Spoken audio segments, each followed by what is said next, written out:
We are going to have to work quite hard to make sure we can pay our way, and at some point that might be having to ask for a little more. But those decisions are not for now; they're for another day.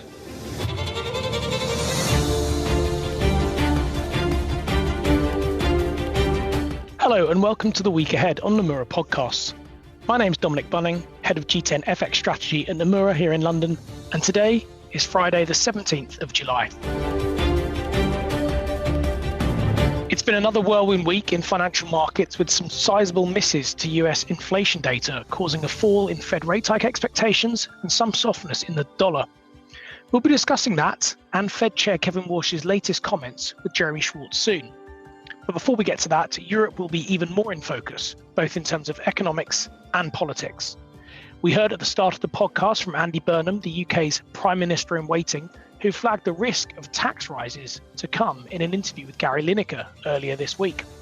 UK inflation and labour market data are also due, along with an ECB rate decision. Josie Anderson will provide more detail on all of those developments shortly. Looking further afield, equity markets remain under pressure both from a re-escalation in tensions in the Middle East, but also from ongoing concerns about the tech sector and AI profitability ahead of some major company earnings in the next few weeks.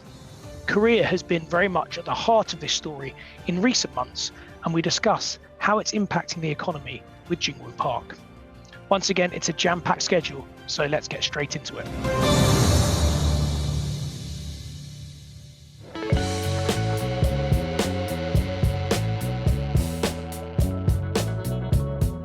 Well, we're going to start this week in Europe, where we've got a bumper week of events coming up. Josie Anderson from our European economics team is with us. Josie, thanks as always for joining us.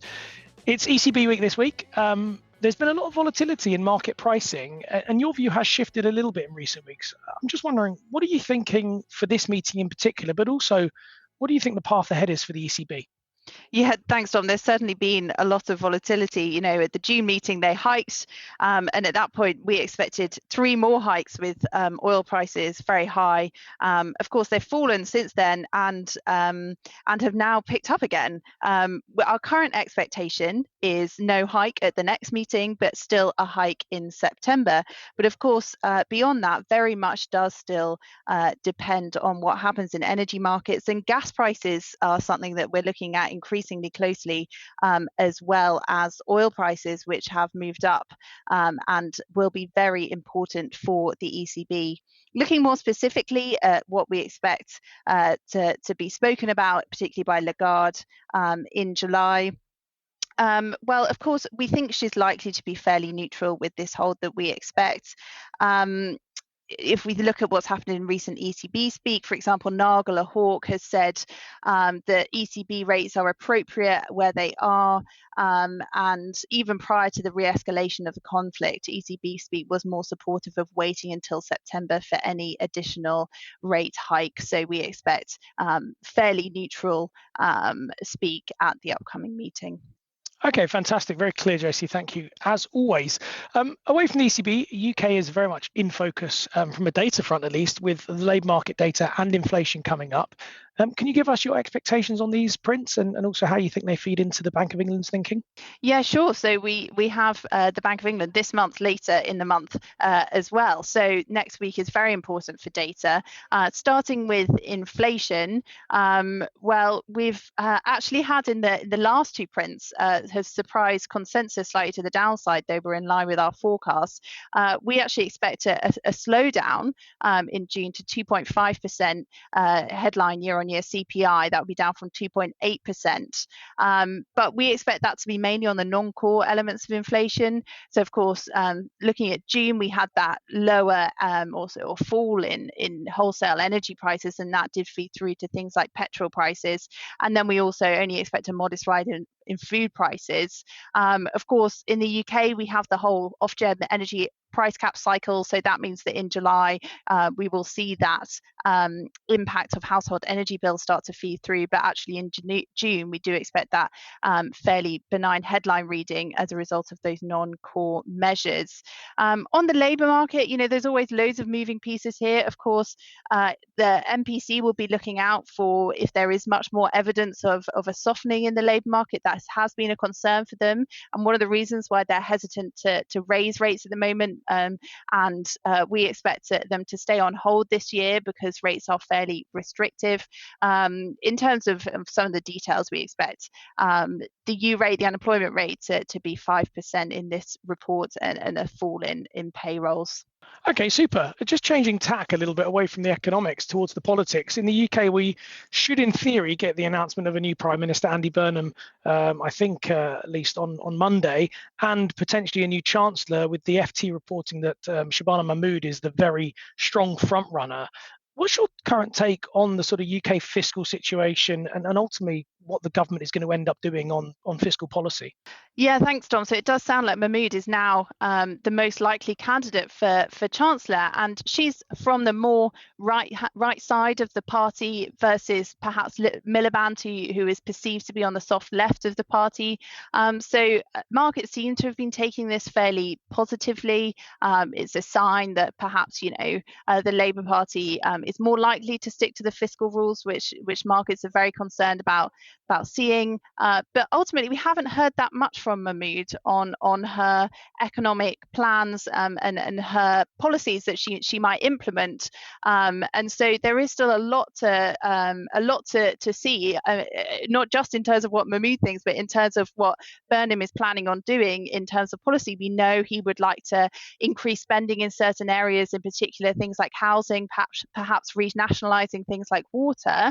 But the key question will be can he find the money to do so while maintaining something probably, if not exactly the same fiscal rules, something that looks very similar, because if he doesn't keep that, then markets will not take that very well because of the high debt to GDP ratio.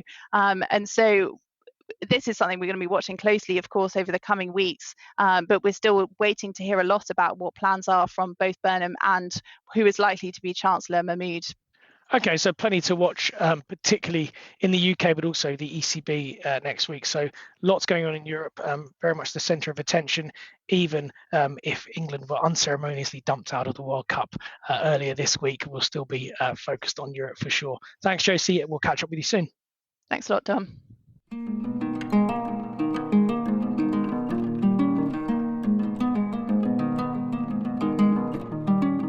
We're starting a new chapter, Mr. Chairman, at the Federal Reserve. In this consequential time for our nation, I can report to you that we at the Fed intend to be fit for purpose and focused on the future. Well, we're going to zip over to the US now. Just heard from Fed Chair Kevin Warsh at his Humphrey Hawkins testimony. We've got Jeremy Schwartz, our senior US economist, joining us from New York. Jeremy, I know it's been busy there with the focus on the World Cup, but clearly markets are also pretty important. We just heard from Kevin Warsh there talking about the start of a new chapter at the Fed.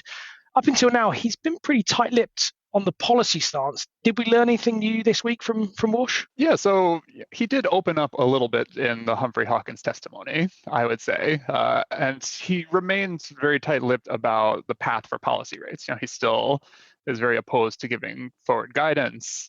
He doesn't want to prejudge the outcomes of any future FOMC meetings. But I think we did hear a little bit more about some of his plans for regime change, some of his priors around what the outcomes of these task forces might be. And then I think beneath the surface, we're continuing to see some confirmation that he does remain relatively dovish, despite his focus on inflation and inflation fighting credibility. So maybe kind of starting with some of the bigger picture items we heard, Warsh did kind of repeat a lot of his long-held views on the balance sheet. He said he didn't want to prejudge the outcome of his balance sheet task force, but that he wants it to be as small as practicably possible. So I think, consistent with some expectations that he would be pushing to kind of reduce the structural size of the balance sheet there. And then I would say on inflation, he kind of remains a little bit skeptical of some of the incoming data that we've seen recently. He didn't quite come out and support trimmed mean PCE inflation, but he said he also has concerns with regular core PCE inflation.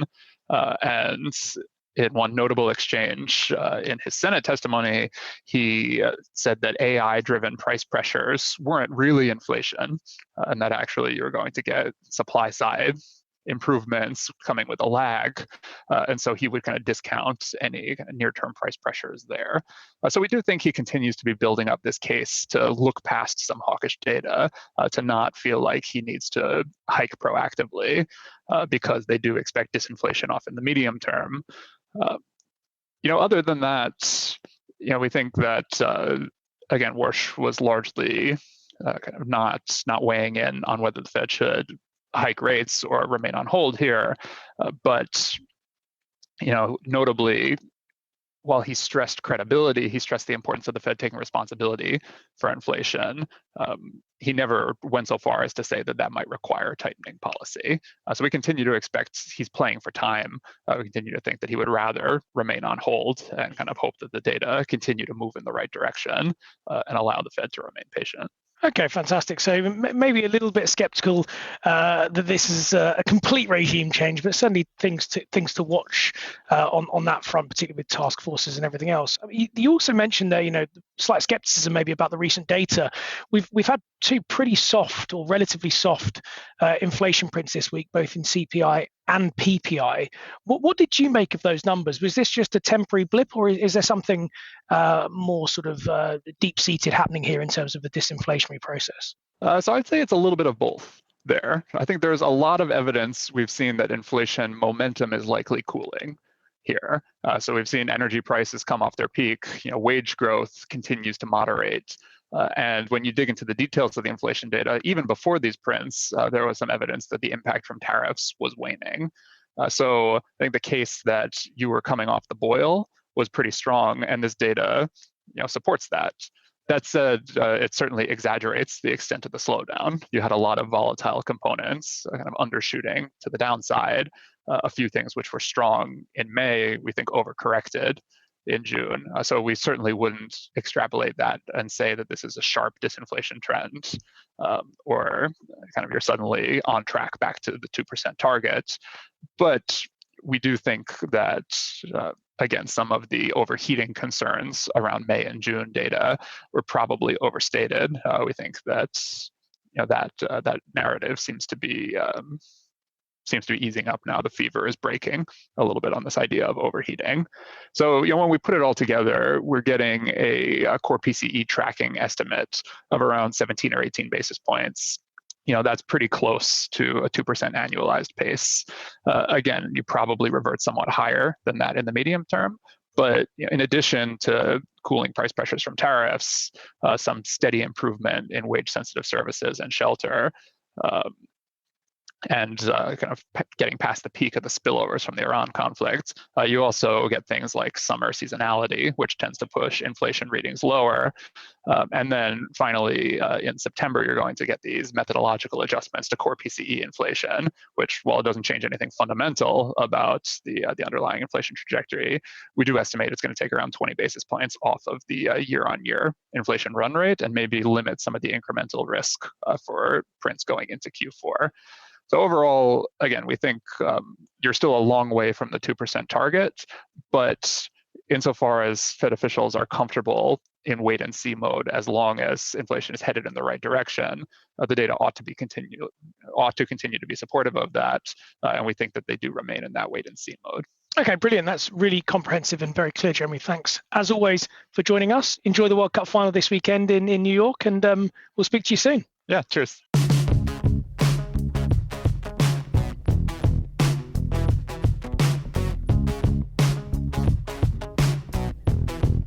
Going to head over to Korea now, which has been a fascinating economic and financial market story in recent months. I'm very happy to be joined by Jung-Woo Park, our economist for Korea. Jung-Woo, it's really timely to have you on today. We're recording this just a few hours after the BOK rate decision. Can you talk us through what the BOK did this week, but also what are your views looking forward for the Bank of Korea? Yeah, it's a really interesting time, and thanks for having me. The BOK just decided to hike its policy rate by 25 basis point. That was largely expected by market and us, and so no surprise. And the BOK also reiterated its very optimistic growth view and the inflation concerns and financial stability risk. So basically, the message is quite hawkish, but it's been really, the expected by the market. So after the BOK decision, market also think that this is a kind of the very relieved that the everything is within our expectations. So I'd like to focus more on the risk, the around the future path of the BOK policy rate. So obviously, the before this meeting, markets were very interested in the possibility of the back-to-back hikes. So July and then just August. So August hike, and there was some question around the August hike as a possibility, but Governor Shin. He didn't make any pre-commitment to August hike. Instead, he said that, obviously central bankers, they like to say data dependent monetary policy. So the Governor Shin, he is looking for some, the incoming data like, Q2 GDP next week and inflation data in the first week of the August. So basically these two data before August meeting. So the BOK is likely to closely watching these two datas. Having said that, I think in terms of the probability, we think that although our base case is that the quarterly 25 basis point hike, but we think that the risk is there for back-to-back hike. Although the probability is not great current at the moment, but if we see another surprise from Q2 GDP and inflation, then I think the risk can materialize in August. Okay, that's really helpful and certainly very interesting, this kind of potential back-to-back hikes and seeing how they're managing the risks. I mean, the other big thing that's clearly been happening in Korea is what's been going on in terms of, the tech story. Can you sort of talk us through a little bit how you think that is impacting the economy? What are the major risks and I guess opportunities as well for the Korean economy from the tech theme? Yeah, tech is the main theme. Even today's the press conference, Governor Shin, he suggests that we should look at chip prices rather than chip stock prices. But anyway, semiconductor play the most important role in growth and the inflation. But in terms of the effect, we can think about direct and indirect. So direct impact is not great because chip industry basically they are capital intensive and they don't hire many people. So direct impact is not great, but in terms of the indirect impact, recently, the stock price and the housing prices, everything is closely related to tech cycle.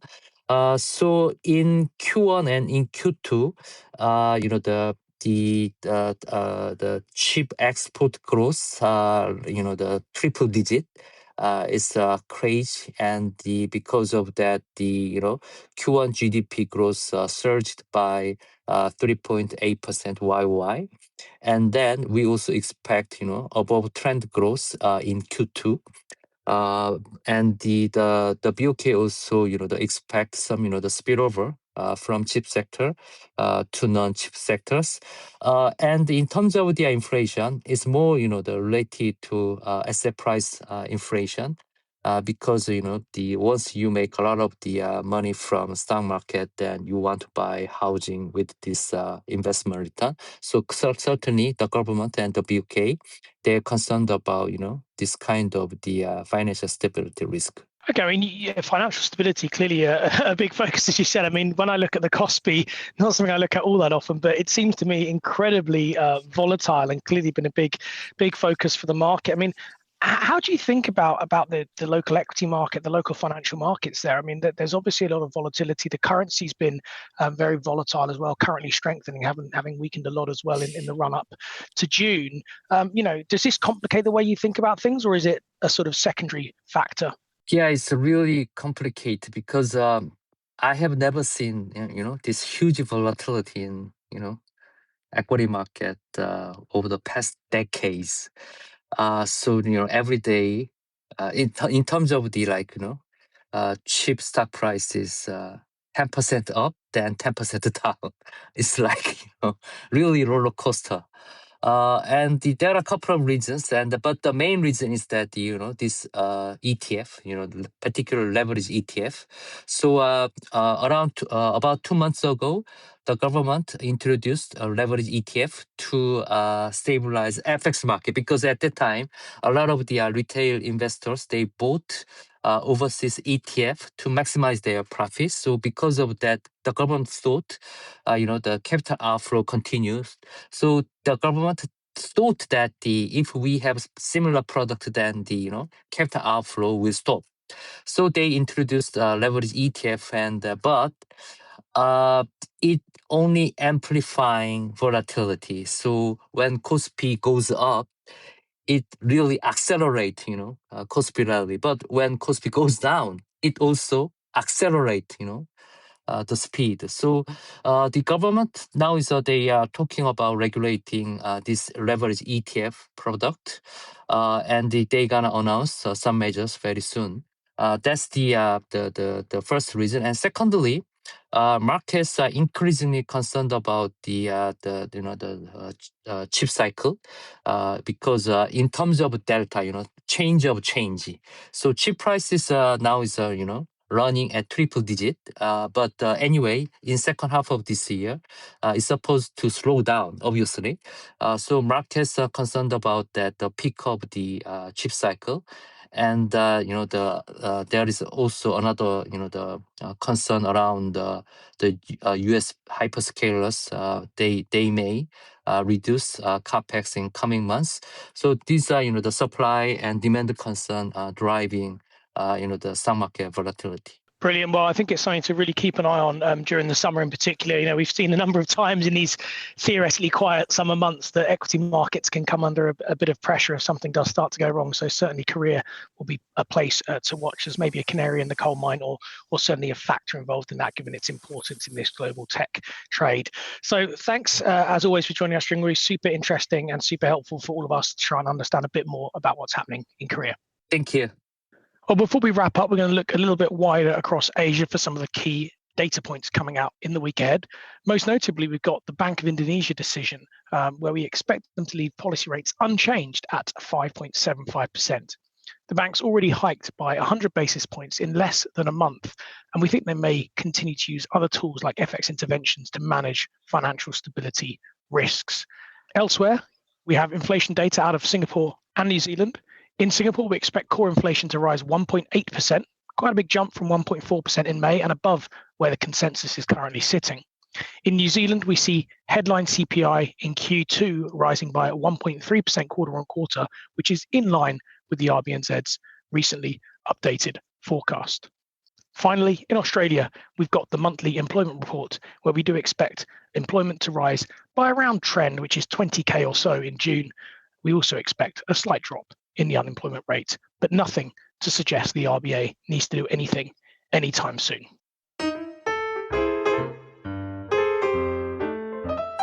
Well, that's it for this week. Thanks, as always, for joining us on the Week Ahead podcast, produced and edited by John Dalton. Please feel free to share the podcast far and wide with anyone you think might be interested. You can like and subscribe to Nomura's podcast through all the usual channels, such as Apple, SoundCloud, and Spotify. We'd also be grateful if you could leave us some feedback. Let us know what we can do better and what you'd like to hear more of.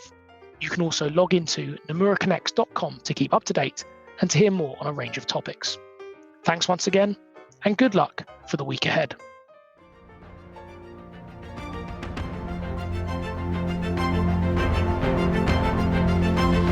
In a complex and unpredictable world, where a sunset in one market means a sunrise in another, One investment bank always looks beyond the horizon to help our clients release the potential of tomorrow, today. Nomura, connecting markets, east and west. Disclaimer. This content has been prepared by Nomura solely for information purposes. It is not intended to form the basis of any investment decision and is not an offer or solicitation of an offer to buy or sell or enter into any agreement with respect to any security, product, service, including but not limited to investment advisory services or investments. The opinions expressed in the content do not constitute investment advice nor is legal, regulatory, accounting, or tax advice and may change at any time without notice. You should seek independent advice as appropriate for individual circumstances. For further information, disclaimers and disclosures, please visit Nomura Connects at www.nomuraconnects.com.